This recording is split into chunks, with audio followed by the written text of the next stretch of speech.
Հոդված 3 ակումբը կազմակերպել է քննարկում, որը նվիրված է ինչ խնդիրներ է բարձրաձայնել հայկական կողմը միետ դիմումներում պատերազմի ընթացքում թեմային, եւ մեր բանախոսներն են Եվշե Կիրակոսյանը, Միեդում Հայաստանի Հանրապետության ներկայացուցիչ, Արա Ղազարյանը, միջազգային իրավունքի մասնագետ, Արթուր Սարգսյանը, իրավապաշտպան, Հելսինկյան Արցախի Վանաձորի գրասենյակի ղեկավար եւ քիչ հետո մեզ հնարավոր է միանա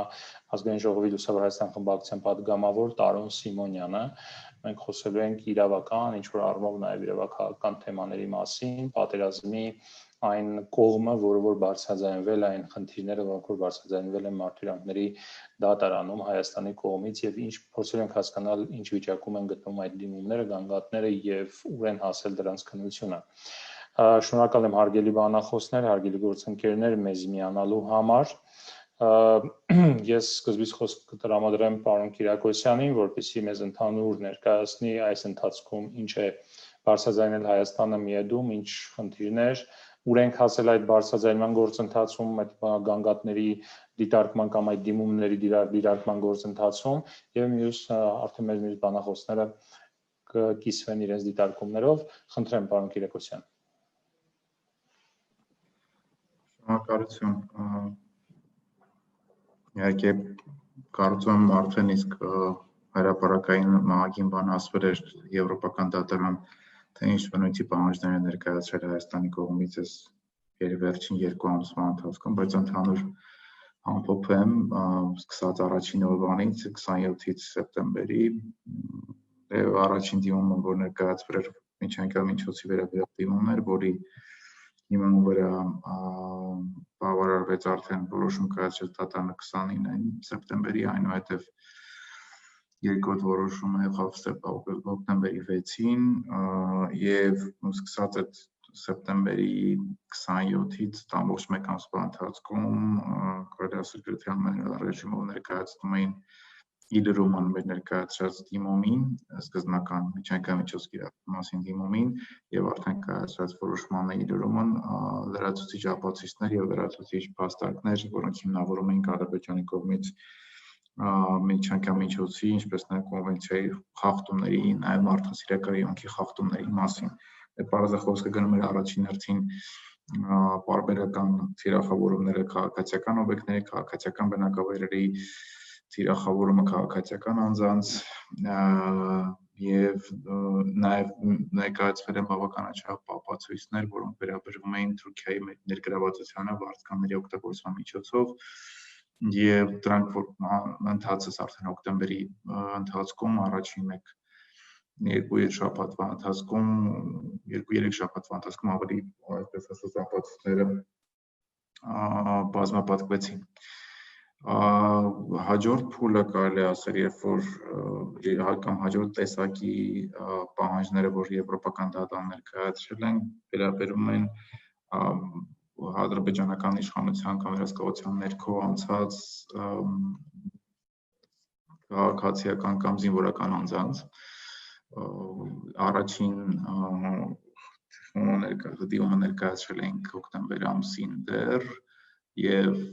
երկրորդ անգամ դիմեցինք նոյեմբերի 11-ի դեպքի վերաբերյալ արդեն նոյեմբեր ամսվա մեջ եւ արդյունքում մենք ունենք մեկ միջանկյալ որոշում այս կոնկրետ 9 անձանց մասով, 9 զինվորականների մասով, որով նաեւ ժամանակ է տրվել Ադրբեջանի կառավարությանը ներկայացնելու մանրամասն տեղեկատվություն իր մոտ պահվող այդ անձանց առողջական վիճակի պահման պայմանների եւ այլ մանրամասների վերաբերյալ ժամկետները ցավոք սրտի Ադրբեջանը բազմիցս խախտել էր եւ ընդհանրապես պատերազմի ընթացքում ենք շատ մասած առամարական վերաբերմունքի ընտրսրում դատարանի ցանկացած պահանջին եւ նաեւ այդ արդյունքը որ դատարանը կիրառեց որոշում կայացրեց միջանկյալ կիրառելու, քանի որ դատարանի կողմից ներկայացված տեղեկատվություն տրամադրելու պահանջները պարբերաբար անտեսվում էին։ Եվ այս պայծրությամբ մենք ժամկետ ունենք մինչև ամսի 4-ը, այսինքն վաղը, որ Ադրբեջանը պետք է ներկայացնի կոնկրետ անձանց վերաբերյալ մանրամասն փաստարկված տեղեկատվություն։ Եվ մի քանի օր առաջ նաև ներկայացրել ենք մի քիչ ավելի մեծ խմբի վերաբերյալ ռազմագերիների, ենթադրյալ ռազմագերիների վերաբերյալ պահանջ,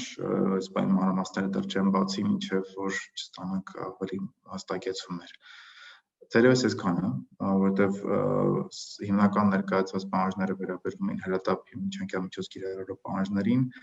բայց զուգահեռ նաև դրան ընթացել է ապացույցների հավաքման բավականին մանրակրկիտ գործընթաց, որոնք էլի դատարան անընդհատ ներկայացվել են եւ էլի շարունակել ենք ներկայացնել։ Եվ նաև այդ ուղղությամբ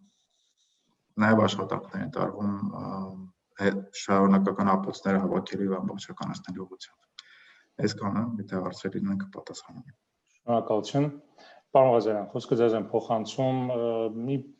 նաև ձեր դիտանկյունից գնահատեք աշխատանքի արդյունավետությունը, հա, նաև հետո կխնդրենք նաև պարոն Կիրակոսյանին անդրադառնալ, ի վերջո մենք ինչ ենք ակնկալում այս դիմումների գանգատների արդյունքում ՄԻԵԴ-ից, հա, ինչ կարող է անել ՄԻԵԴ-ը, մեր վերջնական ակնկալիքը ՄԻԵԴ-ից որը կարող է լինել, դուք էլ խնդրում եմ անդրադարձեք այս հարցին, խնդրեմ։ Միացեք միկրոֆոնը, միացրեք։ Այս անգամ իրերի վիճակը տարբեր է, քան 16 թվականին, այս անգամ կառավարությանը հաջողվեց երկու դատական վարույթ հարուցել, եւ այդ երկու վարույթները առանձնապես արդեն ընդդեմ Ադրբեջանի միջպետական վարույթ, ինքը ոնց որ հովանոցային վարույթ լինի, այսինքն անհատական գանգատները արդեն ոչ թե առանձին մասնավոր խմբերի կողմից են ներկայացվում, այլ կառավարությունը ամենատարբեր պրոֆիլներով եւ ռազմագերիների եւ քաղաքացիական բնակչության ռմբակոծություն եւ պատերազմական անցագործներ կառավարությունը որպես հովանոցային այսպես վարույթ ներկայացնում է եւ միջպետական գանգատի իհարկե զարկը շատ ավելի մեծ է լինելու ապագայում, քան անհատական գանգատների ամբողջությունը։ Այս իմաստով բավական հաջողությամբ կառավարությունը մեկնարկեց։ Մենք չգիտենք գուցե պարոն Կիրակոսյանը նշի պատրաստվում է Հայաստանի Հանրապետության նաեւ գանգատ ներկայացնելի վերջո թե ոչ, որտեղ թիվ 30 կանոնակարգին պետք է հաջորդի գանգատը, բայց իհարկե շատ կարևոր է որ մենք չսահմանափակենք միայն ՄԻԵԴ-ով, որտեղ ՄԻԵԴ-ը միայն քննում է այնքանով որքանով, այսինքն միայն մարդու իրավունքներին առնչվող շրջանակներով, թեև հումանիտար իրավունքի վերաբերյալ տվյալները նույնպես կարելի է հաջողությամբ ներկայացնել մարդու իրավունքների կոնտեքստով, բայց որոշակի սահմանափակումներ այստեղ կան։ Ես կարծում եմ, էլի պարոն Կիրակոսյանը կասի, թե կարծում եմ Հայաստանը փորձում է նախաձեռնել նաև երկրորդ, այսպես ասած, բացել երկրորդ ֆրոնտը ICJ-ում, վստահ չեմ կարող ասել, բայց կարծես թե կան այդպիսի նախադրյալներ։ Ինչով են զբաղված անհատական խմբերը։ Անհատական խմբերը զբաղված են փաստահավաք առաքելությամբ նախ եւ առաջ, օգտագործելով իրենց բազմաթիվ կապերը, պարոն Սարգսյանը նույնպես կասի, իրենց կազմակերպությունը զբաղված է բազմաթիվ շփումները հավաքել, ամրագրել այդ փաստերը եւ ներկայացնել ոչ միայն դատարաններին, որտեղ դատարանները մատերիալակալի հաշվով 1-2 դատարաններ մեզ հասանելի, այլ շատ կարևոր է բազմաթիվ միջազգային կազմակերպություններին մարդու իրավունքների հարցերով մոնիտորինգային հանձնաժողովներին, կազմակերպություններին, որպեսզի ստեղծվի առնվազն գոնե համաեվրոպական հասարակական կարծիք, որ Ադրբեջանը վարել է անարդարացի պատերազմ, անօրինական պատերազմ։ Այս փաստարկը ապագայում մեզ շատ է պետք գալու, որպեսզի մենք առաջ տանենք մեր վեճերը տարբեր դատարաններում։ Ընդհանուր միջև նույնիսկ Հադրութի Ղարաբաղի տարածքի դեօկուպացիայի հարցը, որը կարծում եմ սկսած մոտ ապագայից արդեն կբարձրացվի, խոսքը չի վերաբերվում մյուս 7 տարածքներին, այլ կոնկրետ այն տարածքները, որոնք Ղարաբաղը հայտարարել է որպես անկախ հանրային իրավունքի ուժով անկախ տարածք 91 թվականի անկախության հանրակրթվելու, որի օրինականություն դեռ ոչ մի երկիր միջազգային իրավունքի սուբյեկտ կասկածի տակ չի դրել։ Եվ կարծում եմ, որ մասնավոր խմբերի եւ հասարակական տարբեր խմբերի, կրկնեմ, կառավարության ինչ-որ շատ լավ է, դա հովանոցային էֆեկտն է, բայց մասնավոր խմբերը եւ փաստաբանները եւ պաշտպանները, եթե հաջողությամբ կարողանան ստեղծել փաստերի ապացների առատություն, այդ թվում նաեւ օմբուդսմենի հսկայական աշխատանքը որ արել է, մենք կարողանանք հաջողությամբ միջազգային ատյաններում, մի քանի ատյաններում հարուցել վարույթներ եւ մանավանդ մոնիտորինգային խմբերին ներկայացնել հիմնականում այդ պատերազմի անարդարացի բնույթը եւ դա էլ իրենին կօգնի, որպեսզի Հայաստանի քրեական հետապնդման մարմինները անհատական քրեական հետապնդումներ սկսեն իրականացնել Հայաստանի սահմաններից դուրս, ոչ թե իրականացնել, այլ օգտագործելով միջազգային մեխանիզմները Հայաստանում արդեն ամրագրված քրեադատավարական կարգով ամրագրված արդյունքները այնպես անեն, որ դրսում հետևանք առաջացնի եւ կոնկրետ անձանց նկատմամբ հետապնդումներ իրականացվի։ Օրինակ, այն անձը, որը հաճախ է երևում վիդեոներում, նա կատարում է անցագործություն եւ Ադրբեջանի ներպետական քրեական օրենսգրքի մանրը վստահ են նկատմամբ ռազմագերիների նկատմամբ նվաստաճում եւ միջազգային քրեական իրավունքի։ Թեկուզ առնվազն այդ անձի եւ մնացած այլ տարբեր, որ արդեն մեր հայաստանյան տարբեր մարմինները հաստատ բարձրաց կլինի, նրանց նկատմամբ կարելի է սկսել քրեական հետապնդում, որտեղ ադրբեջանցիները չունենալով հիմք դա անում են, մենք ունենալով հիմք պարտավոր ենք դա անել։ Ուստի ես կարծում որ առաջիկայում մեզ դեռ մեծ զարգացումներ են սպասվում իրավական դաշտում, կիսադատական մարմիններում եւ կարծում այս ամբողջը պետք է հավաքական արդյունքավորման անհատական իրավունքները պաշտպանելու։ Այլև կրկնում եմ այն տարածքների դեօկուպացիայի հարցը, որոնք Ադրբեջանը արդեն կարելի ասել որ զավթել են։ Որտեղ չեմ կարծում այստեղ Հադրութ եւ այլն այս տարածքների վերաբերյալ նրանք ունեն իրավական հիմքեր, որ ինքնապաշտպանություն։ Այնպես որ ես կարծում եմ առաջիկա 4-5 տարիներին առնվազն մեզ շատ հետաքրքիր զարգացումներ են սպասում։ Ուղղակի պետք է հետևողականներ այս իմաստով աշխատել։ Շնորհակալություն։ Շնորհակալ եմ, խոսքը ձեզ եմ փոխանցում, պարոն Սարգսյան, խնդրեմ ձեր կարծիքը կատարված աշխատանքի եւ նաեւ անհատական խմբերի մասին խոսեց պարոն Ղազարյանը, այսինքն փաստաբանական կամ իրավապաշտպան խմբերի, որոնք որ գործունեություն են ծավալում այս ուղղությամբ, դուք նաեւ ինչ եք արել այս ուղղությամբ, խնդրեմ։ Շնորհակալություն, տեսեք, պետության կողմից մարտիրոսների եվրոպական դատարան ներկայացված դիմումները շատ կարևոր են, որովհետև դրանք անմիջականորեն նաև վերաբերում են այս պահին գերության մեջ գտնող անձանց, որովհետև հայրապապ է անձանց նկատմամբ այդ շարունակվող անմարդկային վերաբերմունքը, դադարեցնելը։ Իհարկե եվրոպական դատարանը այս պահին եղած միջազգային մեխանիզմներից ամենաարդյունավետն է, բայց ցավոք սրտի այդ խնդիրների առումով հրատապության առումով չունի այդ արդյունքը եւ դրա համար միայն մեկ գործոնով իհարկե դժվար է հասնել եւ մեր հիմնական անելիքը եղել է նաեւ միջազգային այդ կառույցներին, նույն եվրոպական խորհրդի, Եվրոպայի խորհրդի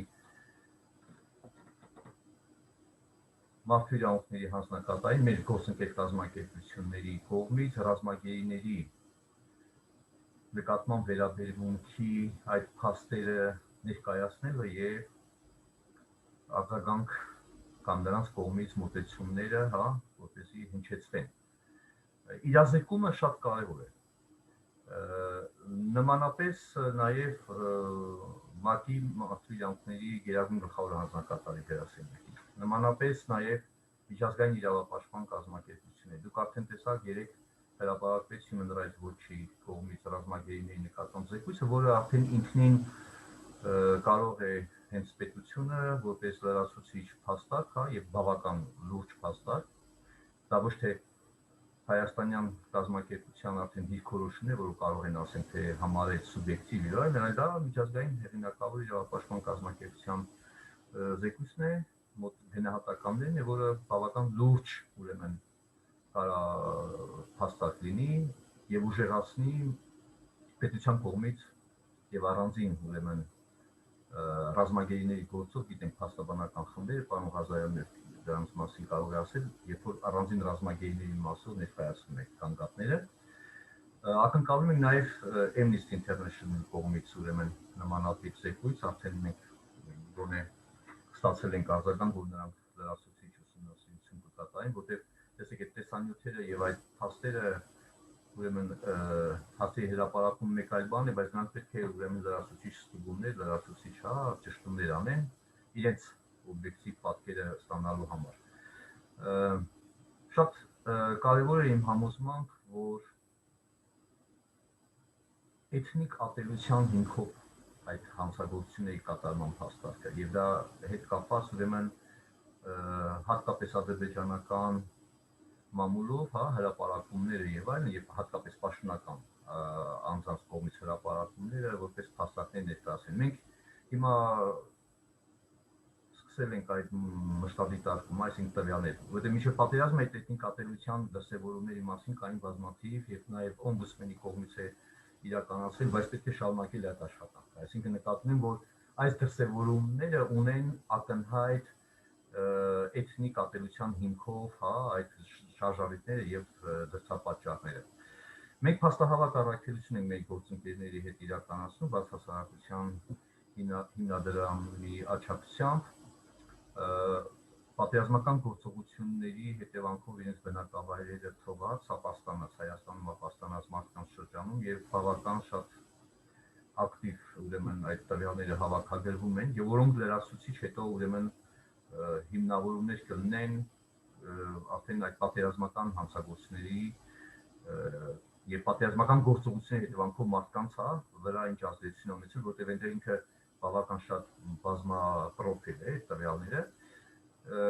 եւ մենք շարունակելու ենք այդ փաստահավաք առաքելությունը, ունենանք իհարկե մի քիչ ավելի ուշ զեկույցներ,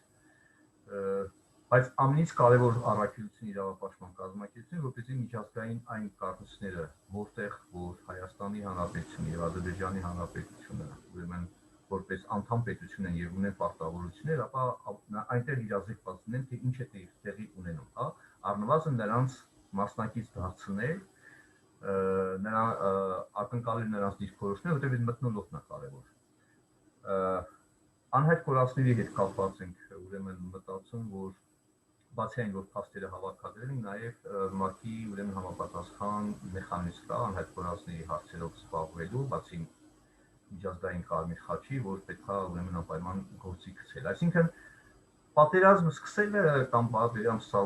զերծելը մեկ բան է, բայց պատերազմի հետևանքներին առնչվելը բոլորին այլ բան։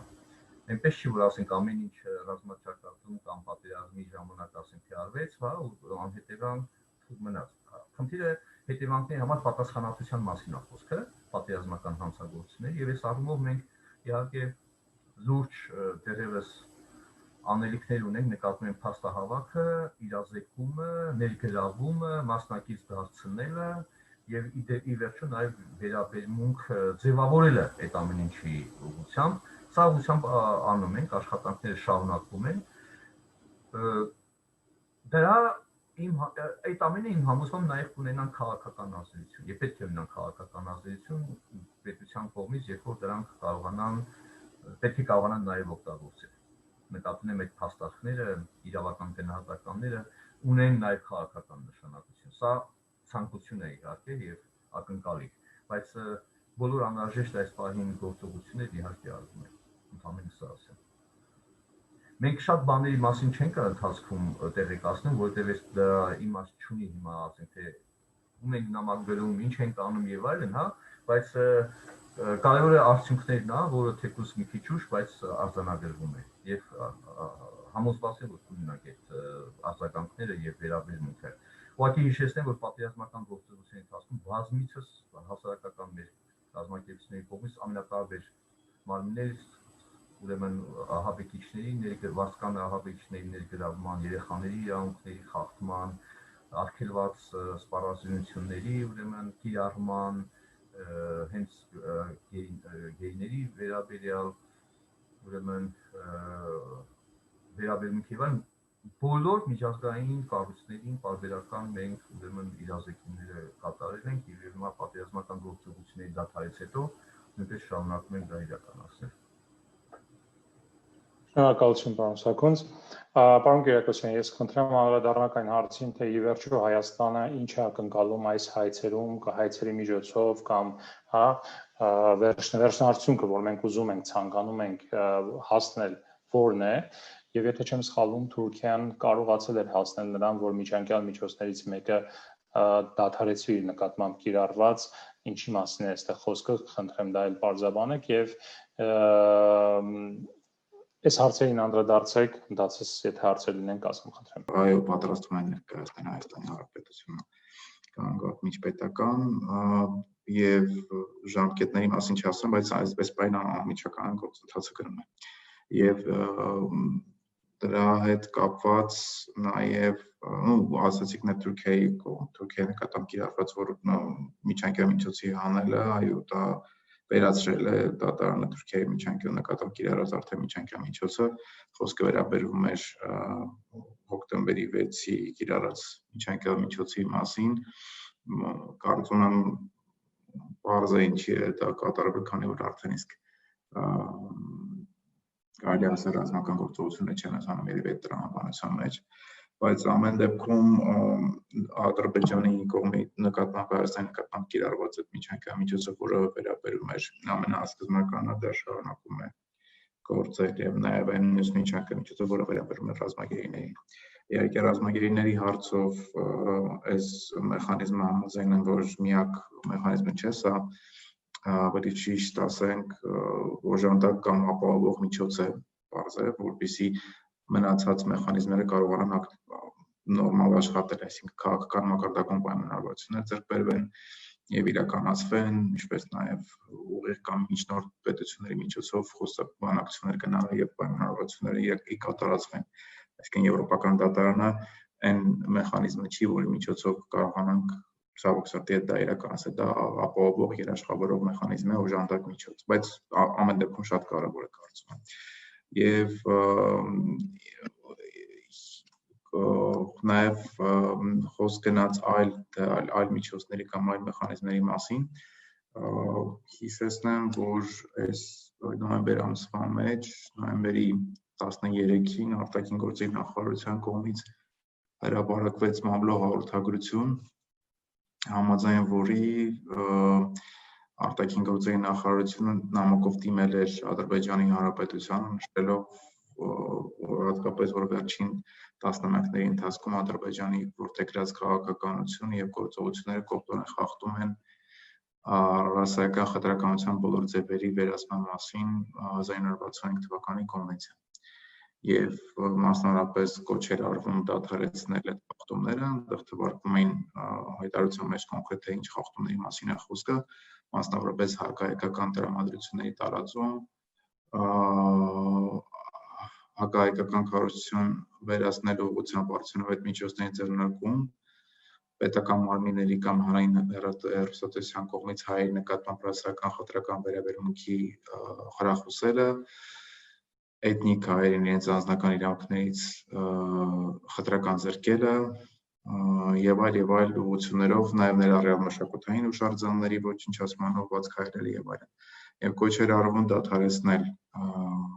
այդ խախտումները եւ նաեւ նշվում էր հայտարարության մեջ, որ Ադրբեջանի կողմից Հայաստանի առաջարկը մերժելու կամ սահմանված ժամկետում պատասխան չներկայացնելու դեպքում Հայաստանը իր իրավունքի վերապահում առկա իրավական վեճը լուծել կոնվենցիայով սահմանված կարգով։ Եվ այս իրավական ձևակերպումը, եթե նայեք որ կոնվենցիայում նախատեսված հնարավոր մեխանիզմները վեճերի լուծման, դա կոնվենցիայի 22-րդ հոդվածն է, որտեղ որ նախատեսվում է, որ եթե բանակցությունների կամ կոնվենցիայով նախատեսված մեխանիզմի միջոցով կողմերի միջև վեճը չի լուծվում, ապա կողմերը իրավունք ունեն դիմելու կամ վեճը փոխանցելու ՄԱԿ-ի միջազգային դատարանին։ Սա ուղղակի ֆիքսենք այս բանին եւ ամեն դեպքում կարեւոր է սպասել արձագանքին այս արտաքին գործերի կողմից ուղարկված նամակի եւ ըստ այդմ արդեն կողմնորոշվել թե հետագա քայլերը ինչպես պետք է կառուցել, բայց ամեն դեպքում կարելի ասել է մի ուղղությամբ նաեւ կարծում կարևոր քայլ է կատարվել արտաքին գործերի նախարարության կողմից շատ, որը բավականին երկար տարիներ քննարկվում էր այդ ուղղությամբ։ Սա ոնց որ այլ քայլերի մասին, բարձ է որ նաև այլ հարթակներ կան, որոնք եւս պետք է օգտագործենք։ Ես կարծում եմ, որ միայն դատականները չի, ճիշտ ասած պարոն Ղազարյանը, որ կվազի դատական կամ ոչ դատական կամ ընդհանրապես քաղաքական մարմիններում էլ պետք է շատ հարցեր բարձրացվեն, թե անձնակատարների մեխանիզմները օգտագործելու թե ՄԱԿ-ի շրջանակներում եւ թե ԵԽ-ի շրջանակներում կարծում եմ, որովհետեւ տարբեր հարցերը իրենց հրատապության աստիճանով տարբեր են։ Նույն ռազմագերիների հարցը կամ այլ հարցերը միայն դատական կարգով տանելը կամ միայն դատական վճիռ ստանալը բավարար չէ։ Պետք է նաև օգտագործել այդ բոլոր հարթակները հնարավորինս համապարփակ եւ ամբողջական, այսպես ասած, նախ պատկերը ստեղծելու համար խախտումների առումով, ինչպես նաև իրազեկվածություն բարձրացնելու համար։ Եվ նաև այդ ոչ դատական մեխանիզմները իրենց բնույթով շատ ավելի ճկուն են եւ դրանք հնարավորություն են տալիս ավելի, այսպես ասած, միգուցե նաև արագ աշխատել, միգուցե նաև ավելի ճկուն աշխատել, քան դատական ֆորմալ ընթացակարգերի պայմաններում եւ որը նաև հնարավորություն տալիս շատ այլ հարցերի անդրադառնալ, քան դատական գործընթացում։ Ընդհանուր այսքանը իրականում ինչ ենք ակնկալում Հայաստանի կողմից ստանալ, պարզ է, կարծում եմ այս վերջերս հատկապես շրջանառվում են շատ անգամ, որ Ադրբեջանը պատրաստվում է ներկայացնել Հայաստանի դեմ գանգատ, Հայաստանի դեմ պահանջ, բարձր մեծ թվեր են հնչեցվում։ Այո, հենց դրան էի ուզում մենք անդրադառնանք անպայման, որովհետև ինչպես է դիտվում դա Հայաստանից եւ ինչ հակաքայլեր կարող են լինել, խնդրեմ։ Դե հակաքայլը հենց այն է, որ Հայաստանը ինքը պետք է նախ եւ առաջ մտածի իր վնասների մասին, առաջին հերթին այդտեղից սկսենք, որովհետեւ այս պատերազմի հետևանքով կրած վնասները հասկանալը, գույքագրելը, սահմանելը, ֆիքսելը, ապացույցներ հավաքելը էական է եւ դա առաջին քայլը պետք է լինի Հայաստանի համար, այսպես ասած, որպես հակաքայլ, որովհետեւ ես կարծում եմ նման process-ներին ռեակտիվ լինելը effective չի լինում։ Միայն ռեակտիվ լինելը effective չի լինում երբեք։ Ու նաև փորձն է դա ցույց տալիս, ու սովորաբար երբ որ դու կոպիտ ասած խաղում ես այլ կողմի խաղը, ավելի շատ հավանականություն ունես պարտվելու։ Դրա համար քո նախաձեռնությունը պետք է առաջ տանես, դա շատ կարևոր հանգամանք է։ Իսկ կոնկրետ այդ Ադրբեջանի կողմից գործ նախապատրաստել եւ ներկայացվելու մասին կարծում եմ դա նորություն չէ եւ նաեւ ակնկալել եւ սպասելի է, որ Ադրբեջանը ինչ որ process կնախաձեռնի եւ այստեղ կարևոր է որ Հայաստանը ինքը նաեւ հետ չմնա, այսպես ասած եւ կարծում եմ այդպես է պետք է արվի իմ մոտեցումը դա է։ Ձեր մոտեցումը հասկանալի է, իսկ կառավարության մոտ գեներացված կոնսոլիդացված մոտեցում կա, որ պետք է գնանք այս ուղղությամբ։ Դե ես նշեցի առնվազն երկու ուղղություն, մեկը միջպետական գանգատներ, երկրորդ ուղղությունը մի քիչ առաջ նշված արտաքին գործերի նախարարության կողմից արված հայտարարությունը, որը կարծում եմ բավականին խոսում է, այսպես ասեմ, իրականում խոսում է, որտեղ շատ դրանք այս փուլում առնվազն արդեն երևացող այդ երկու մեծ ուղղություններն են։ Մնացած արդեն հարցերը կարելի է քննարկել։ Այլ ուղղություններ կան, որը դեռ չի քննարկվում հրապարակային, բայց կարծում շուտով էլի կքննարկվի։ Շնորհակալ եմ, պարոն Սարգսյան, բան եք ցանկանում ավելացնել։ Ես ուզում եմ մի քանի կարևոր թեմայի վերաբերյալ Ղազարյանը։ Շնորհակալություն մի քանի կարևոր հանգամանքների վրա եմ ուզում ուշադրություն դարձնենք։ Այո, Եվրոպական դատարանի այդ միջանկյալ գործիքները անմիջական ազդեցություն ունեն, բայց իրանք զսպող գործողություն նշանակություն ունեն։ Այն վարկագծի, երբ որ Ադրբեջանի պետությունը, իշխանությունը այն գործողությունները, որոնք իրականացվում են եւ որի մասին այդպես հրապարակավ տարածում են տեսանյութերը, նա ուղղակի պատասխանատվություն է կրում, որովհետեւ այդ անձին գտնում են նրա հսկողության ներքո, նրա ծառայության տակ գտնվող անձանց հսկողության ներքո, եւ այս պատասխանատվությունը ակնհայտ է, ավելին որ այդպես էլ որևէ հստակ դիրքորոշում ադրբեջանական իշխանությունների կողմից դադարեցնելու, կասեցնելու կամ այդ երևույթները կանխելու ուղղությամբ, հա, մենք չենք լսել եւ իմ կարծիքով սա շատ կարևոր հանգամանք է, որպեսզի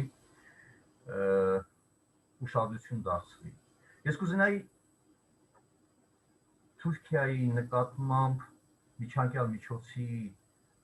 կիրառումը, հա, դադարեցնելուն անդրադառնալ, եթե ուշադրություն դարձնենք Եվրոպական դատարանի որոշման հիմնավորման, ապա տեսեք ինչին է հղում կատարում Եվրոպական դատարանը, որ Թուրքիան ներկայացրել է ուրեմն հիմնավորումը, որ արդեն ռազմական գործողությունները դադարել են։ Սա շատ ուշագրավ ուրեմն հանգամանք է, որ Թուրքիան ընդունում է, որ ինքը աջակցություն ունեցել է։ Այսինքն սա ուղղակի ոչ թե ասում եմ ես չեմ աջակցել եւ հիմնավոր չէ, փողում է կատարում, որ ռազմական գործողությունները դադարել են, հա։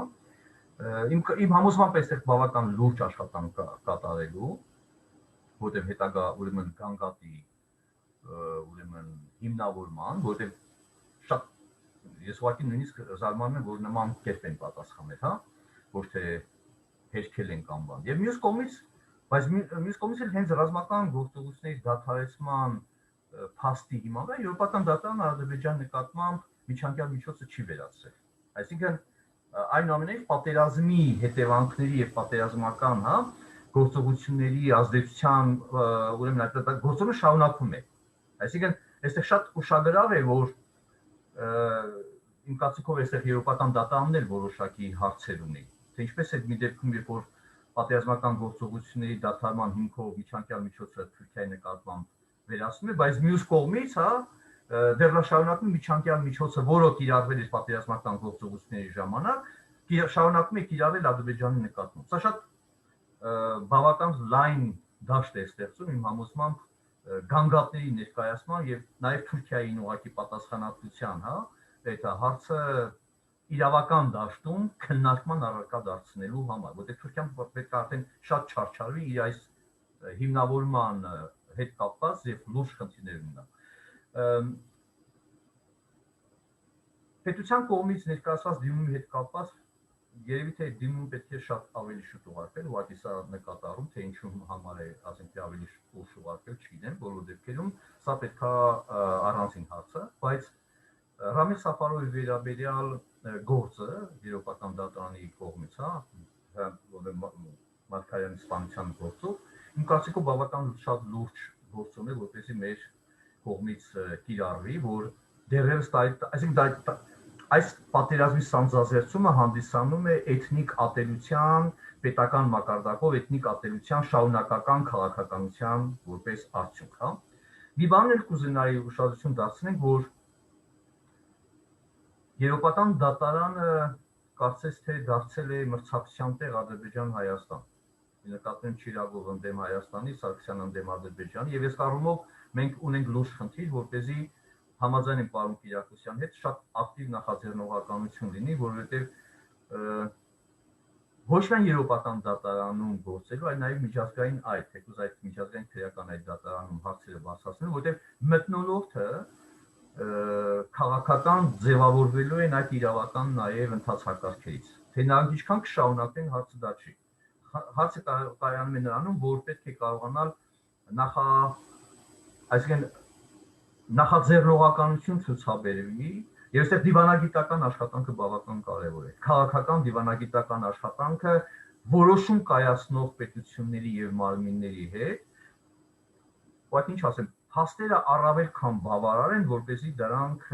չօգտագործել եւ համապատասխան աշխատանք չկատարելու, հա։ Սրանք է ուզում ես ուղղակի այս դիտարկումները ներկայացնել, որ իմ համոզմամբ շատ կարևոր են հետագա մեր ուրեմն գործողությունների, հա, ժամանակ հաշվի առնելու։ Շնորհակալ եմ։ Շնորհակալություն, պարոն Սաքունց, խնդրեմ պարոն Ղազարյան, նաև խնդրում արձագանքեք Ադրբեջանի հնարավոր հայցի հետ կապված, որ կոնտրիբուցիաներ են Հայաստանից պահանջելու եւ այլ, ինչ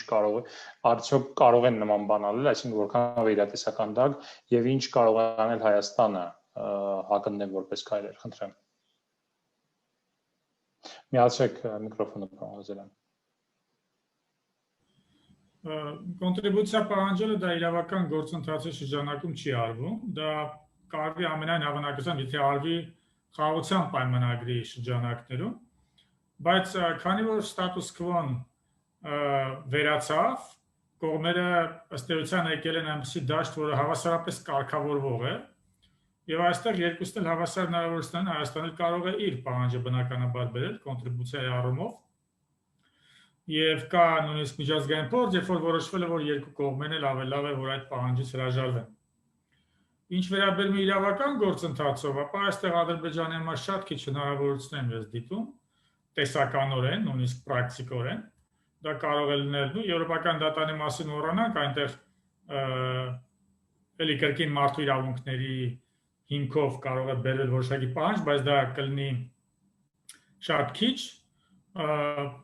իդեպ հենց այս օրերին պատահաբար թե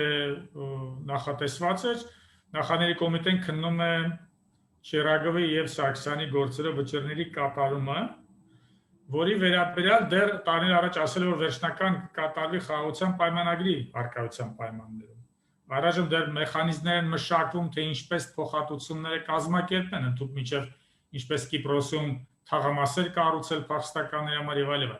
Հետաքրքրն է, որ եվրոպական դատան այնինչ որ նախանշեց, մենք դրան ավելի շատ մոտեցանք այս պատերազմում։ Նկատեմ խաղաղության պայմանագիրը, եթե լինի, բայց այս բոլոր գործընթացները տեսականորեն պետք է տանեն խաղաղության պայմանագրին, որպեսզի ի վերջո մենք ունենանք պայմանագիր, այլ ոչ թե կրակի դադարեցման այս համաձայնությունը, որը չունի մանրամասնություն, միջազգային պայմանագրին բնորոշ մանրամասնություն, որովհետեւ կարողանան երկու ազգերի պարլամենտները ռատիֆիկացնեն։ Ուստի եթե կոնտրիբուցիայի հարց սարքի ի վերջո պետք է երկու կողմերի կողմից կամ եռակողմ կամ քառակողմ պայմանագրի շրջանակներում լուծվի, բայց ես քիչ հեռանկար եմ տեսնում դրա հավանականության վերաբերյալ։ Ուղղակի քաղաքական գործընթացների վերաբերյալ ես քաղաքական վերլուծաբան չեմ կարող հստակ ասել։ Իսկ իրավական գործընթացով այդ հնարավորությունները չափազանց քիչ են։ Մանավանդ եվրոպական դատանը, որը կիրառում է այսպես կոչված equity, որտեղ հաշվի առնում կողմերի հնարավորությունները, այստեղ կարելի է ուղղակի բացառել այդ խոշոր թվերը, որ Ադրբեջանը պատրաստում է բերել։ Իսկ ինչ վերաբերում է կրկնում եմ փախստականների եւ այլ գործերով, եվրոպական դատանում այնպես չէ որ պարիցետ կա, մենք գերակայող վիճակում ենք եւ մեր դիմումների քանակը եւ որակը եւ դրանցում բարձրացված հարցերի բնույթը, այդ թվում նաև պլյուս միջպետական գանգատի արկայությունը, եթե փոխհատուցման մասին նայենք, մենք ավելի լայն հնարավորություն ենք, բայց դրա կրկին սրանք խոշոր գումարների մասին չենք խոսում։ Իսկ խոշոր գումարների մասին, կրկնեմ, դա իրավական գործընթացներով չի կարող լուծվել։ Ես կարող եմ հիշել միջազգային արտադրության դատարանում հատուկ գործեր կա, որ որոշում է կայացվել ռեպարացիայի վերաբերյալ, այն էլ օրինակ Աֆրիկյան երկու պետությունների վերաբերյալ 15 տարի առաջ սկսված դատով դեռ նոր սեպտեմբեր ամսին միջազգային դատանը դիմել է միջազգային կազմակերպությանը փորձագիտական կարծիք ստանալու վերաբերյալ Ուգանդան եւ Կոնգոն այս երկու դատական ակտերում 15 տարի դատական գործ դեռ ընթացքի մեջ դեռ նոր բարձրացել է փոխհատուցման հարցը։ Այն էլ դուք գիտեք այս դատարանում երկու կողմերի համաձայնությունն է պետք։ Իսկ Հայաստանը հիմա նախաձեռնում է դատավարություն, որտեղ Ադրբեջանի համաձայնության արկայությունը լինի թե չլինի էական չէ։ Այնպես որ ես կասեմ, որ այս պայմանությամբ առավել ակտիվ են մեր կողմից նախաձեռնված գործընթացները, բայց քաղաքական դեմարշի առումով ադրբեջանցիները միշտ էլ առավել ակտիվ են։ Բայց թե որքան իրական հիմքեր կա դրանում, մանավանդ այդ 50 միլիարդ կոչվածը, դա իրավական գործընթաց չէ, դա քաղաքական գործընթաց է, որի կրկնում հնարավորությունները քիչ են։ Ինչ կոնկրետ հետաքրքրում է երկու բան, այս բոլոր մեր գործընթացները տանեն երկու կարևոր հարցերի լուծման։ Առաջինը ես արդեն նշեցի, այս բոլոր դատական, կիսադատական, մոնիտորինգային գործընթացները պետք է հիմնավորեն համալիր կերպով, որ Ադրբեջանը սկսել է եւ վարել է անարդարացի եւ անօրինական պատերազմ։ Դա մեզ ապագայում շատ բան կտա, որովհետեւ դա հիմնակետ է լինելու մնացած բոլոր տարբեր հարցերը կարգավորելու։ Եվ երկրորդ բանը, որ բարձրացվի, կրկնում արդեն նշեցի, Հադրութի եւ Ղարաբաղի տարածքների դեօկուպացիայի հարցը, որը նույնպես պետք է այս գործընթացները դրան տանեն։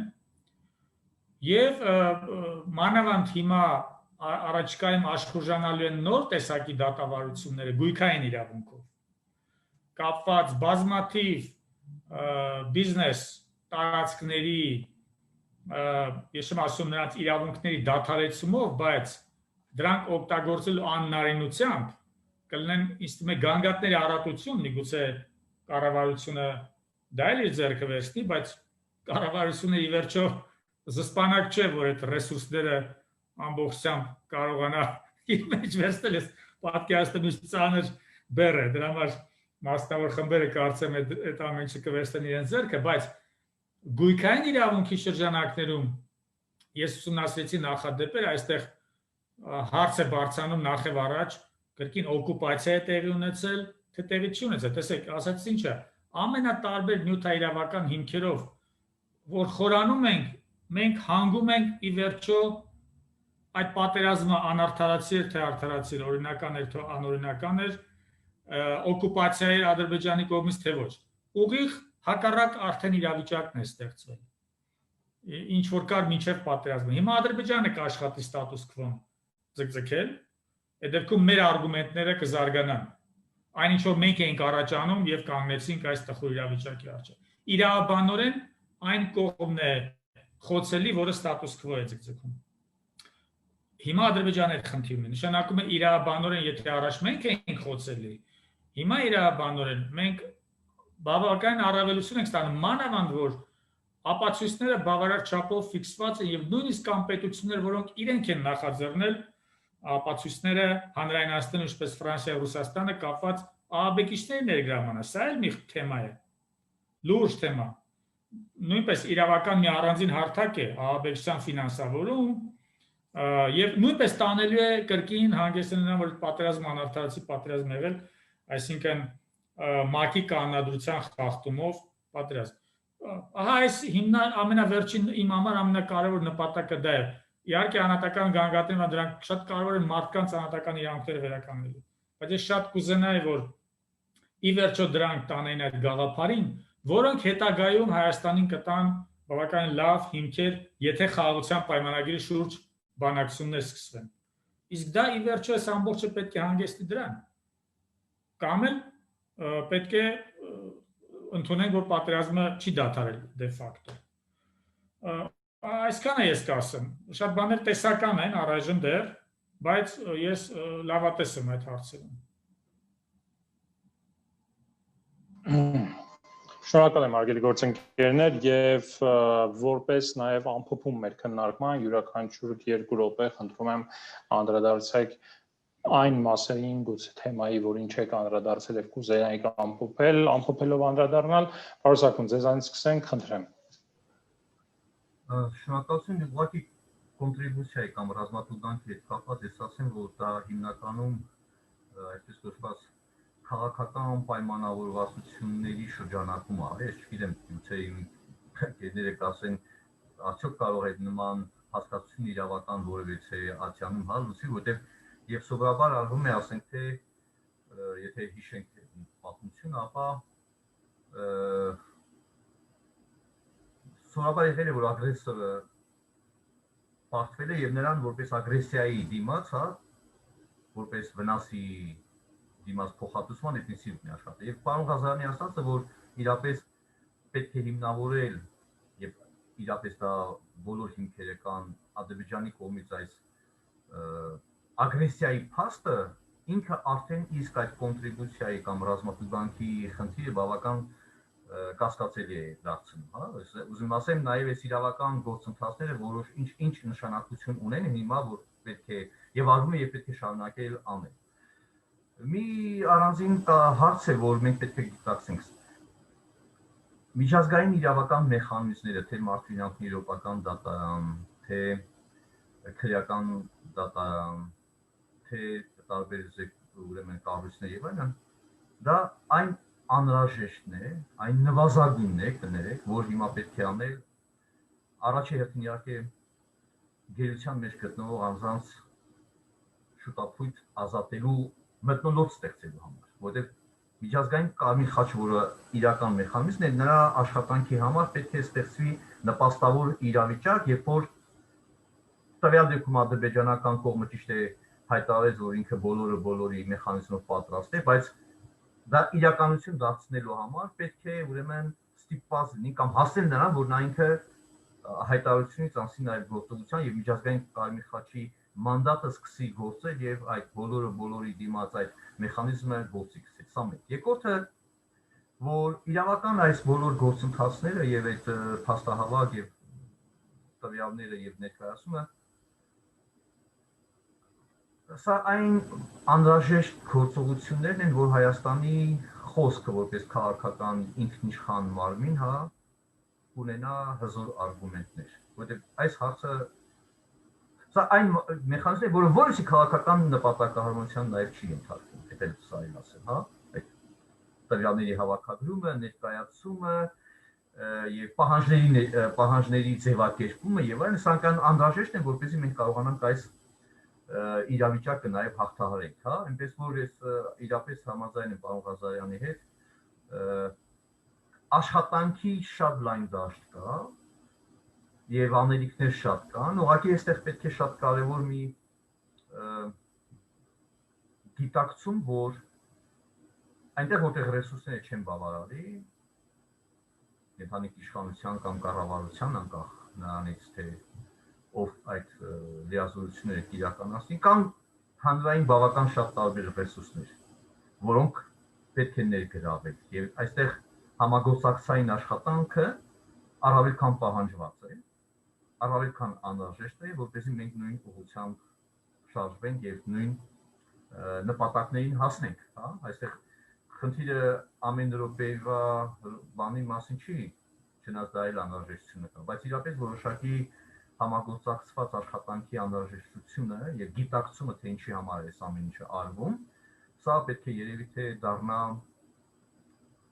մեր աշխատանքների, հա, կազմակերպման նաեւ ձևը։ Սա այսքան է ես կարող եմ ասել։ Շնորհակալություն։ Շնորհակալ եմ, պարոն Կիրակոսյան, խնդրեմ, որպես ամփոփում։ Շնորհակալ եմ։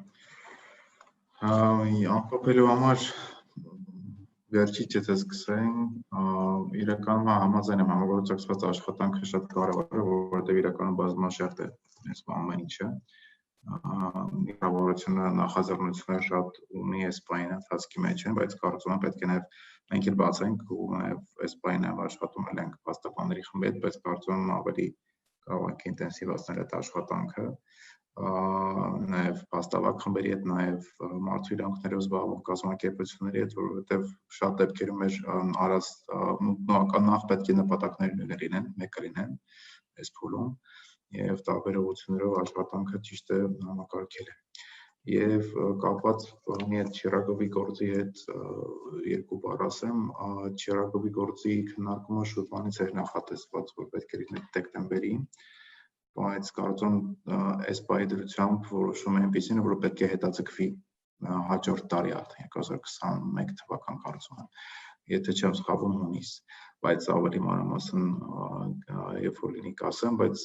դա վաղուց էր նախատեսված, որ պետք է լինի, նախատեսված էր, որ ես պետք է նաև մասնակցեի այդ հանդիպմանը, բայց քանի որ այսպես տեղի ունեցավ իրավիճակը էականորեն փոխվեց, նաև դա ինքնալիստով հետաձգելու որոշում ամենից քննարկում չի լինելով որպես այդպեսին։ Սուտ շրջանառվել է հետաձգելու մասին որոշում։ Եվ հաջորդ մասով ես ուզում ասել կապված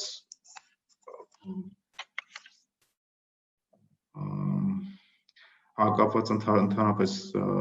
ընդհանուր նպատակի հետ, այսինքն նաև ի նկատի ունենալով որոշակի տարածքների կորուստը, նաև հետագայում քաղաքական առումով որոշակի իրավական հիմքեր ստեղծելու համար կարևոր է, որ այս բոլոր process-ները զուգահեռ գնան, թե դատարանում, թե նաև ԱԳՆ-ի կողմից այդ ուղարկված հայտարարության կոնտեքստում։ Եվ ես ավելացնելու շատ բան չունեմ, ընթացքի մեջ կարող ենք գործընկերների հետ քննարկել, կարող ենք նաև հանդիպել, խոսել այս հարցերով։ Ես պատրաստ եմ, պարոն Ղազարյան, պարոն Սարգոս, կարող ենք առանձին նաև ինչ-որ փակ քննարկում անել, հասկանալ համար ձեւად ինչ ընթացքի process-ներ կան, նաև մենք էլ կիսվենք մեր մոտ ընթացող process-ներով, որպեսզի նույն այսպես ասած ուղղության վրա լինենք։ Երևի այսքանը, շնորհակալ եմ քննարկումը նախաձեռնելու եւ կազմակերպելու համար, կարծում օգտակար է շատ։ Շնորհակալություն։ Ասում եմ, Հայաստանում պետք է անցկացվեն տարբեր միջոցառումներ, անպայման իհարկե մեծ սիրով հավաքվենք, քննարկենք, բայց կարելի է նաև ավելի լայն ֆորմատ, ասենք գիտաժողովներ եւ այլն, որպեսզի այդ գաղափարները ֆիլտրվեն, ավելի ամբողջացվեն։ Եվ նաև ես շատ կուզենայի, որ մեր քննիչները եւ դատախազները, ովքեր զբաղված են ապացույցներ հավաքելով եւ ֆիքսելով, իսկ միջազգային դատարաններում եւ միջազգային քրեական հետապնդման տարբեր հարթակներում ապացույցների որակը որոշիչ է լինելու, Ես շատ կուզենայի, որ իրենք անցնեին թեկուզ կարճատև դասընթացներ միջազգային հումանիտար իրավունքի վերաբերյալ։ Որպեսզի իրենք, ես այդ խնդրին բախվեցի, երբ որ 2016 թվականին գործերն էինք տանում, իրենք այդ գործերը քննում են այնպես սովորական քրեական գործեր։ Եվ ապաստանի ամրագրում են այնպես, ինչպես սովորաբար ամրագրում են, ասենք բնակարանի կողոպուտ լինի կամ կներեք, ասենք ֆիզիկական բռնություն եւ այլն, բայց եթե մենք միտք ունենք այդ գործերը տանել միջազգային հարթակ, այստեղ ապացույցների չափանիշները տարբեր են եւ քննիչն ու դատախազը, ովքեր ամրագրում են ապասը հավաքում են, կան օրինակ փաստեր, որոնց օրինակ կարող են ուշադրություն չդարձնել։ Իսկ եթե տրեյնինգներ անցնեն, ապա նրանք ապացույցների հավաքում եւ ամրագրումը կանեն մի փոքր այլ կերպ, այն ֆորմատով, որ ֆորմատը, որ միջազգային ատյանում նպատակահարմար է։ Ես շատ կուզեի, որ պետությունը ռեսուրսներ առանձնացներ, կազմակերպչական աշխատակով առաջիկա մի քանի ամիսների կամ կես տարվա ընթացքում այդ քննիչները, դատախազները անցնեին այդ կարևոր դասընթացները թեկուզ Արդարության ակադեմիայում, որպեսզի իրենք կիրառեն արդեն կոնկրետ պրակտիկայում իրենց այդ գիտելիքները։ Չափազանց կարևոր է, շատ եմ կարևոր։ Այսքանը ասելիք իհարկե շատ կա, բայց ես ուզում շնորհակալություն հայտնել գործընկերներին համագործակցության համար եւ կատարած աշխատանքի համար, շատ շնորհակալություն նաեւ հրավիրելու համար։